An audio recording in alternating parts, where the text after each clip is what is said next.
This video was made for my grandson Thomas, who was asking lots of questions about the Great Fire of London. So, to help him, I have put together this video. I hope you enjoy this, Thomas, and you can share this with your friends if you would like to tell them about your interest in the history of London. It is now over 350 years since the Great Fire of London burned the centre of London to the ground, and this year there was an exhibition when they set fire to a model of the Great Fire floating on the River Thames, so that we can all remember this event. First though, we should try and imagine what London life was like in the year 1666.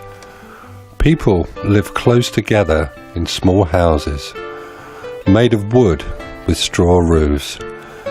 There was no electricity, which means that lighting was with candles, like on a birthday cake.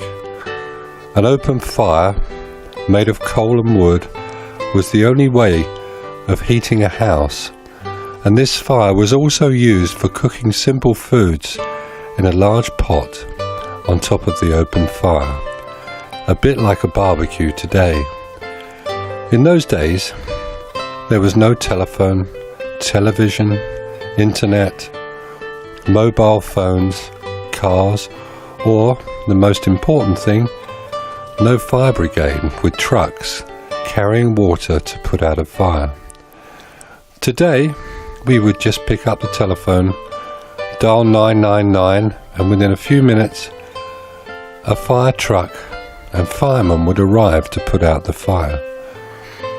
By the way, the music you can hear playing was written at the same time as the fire.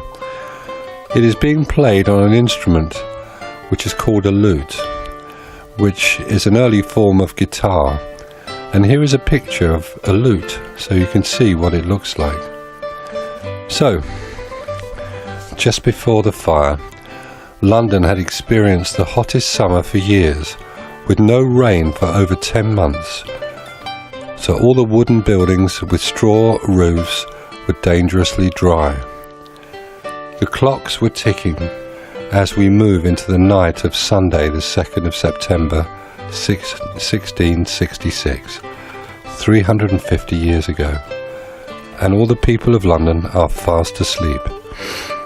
A baker called Thomas Fariner has his bakery in Pudding Lane, and when he went to bed, all was quiet.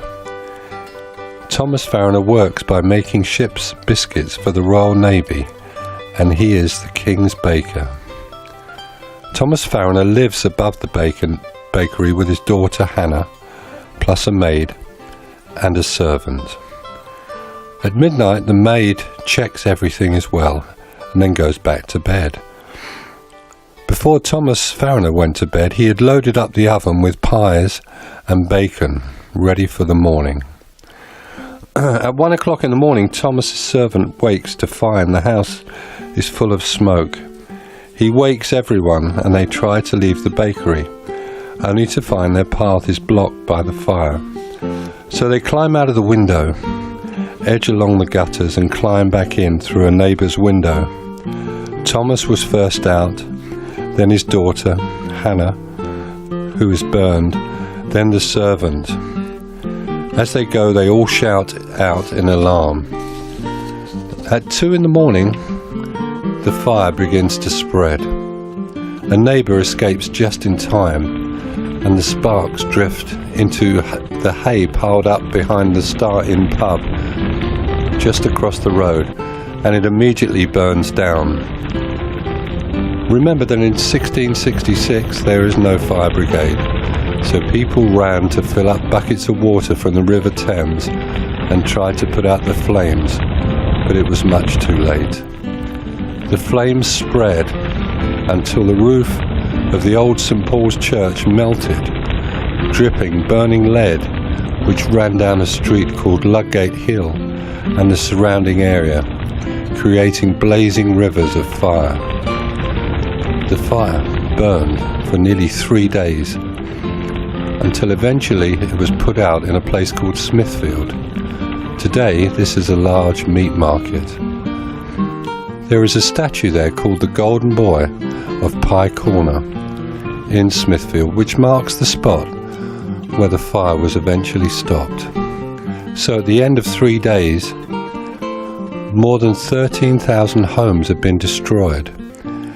80,000 people had lost their houses and 80 churches were destroyed. The heat of the blaze was so hot it melted the old City of London's iron gates. Today, there is a place to remember what happened 350 years ago, and it's called the Monument to the Great Fire of London. And it is built exactly where the fire started. You can climb to the top by a narrow staircase of more than 300 steps.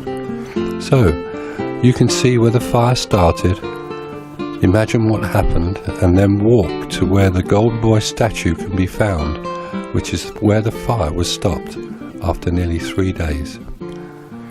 So Thomas, I hope you enjoyed this look at some of London's history.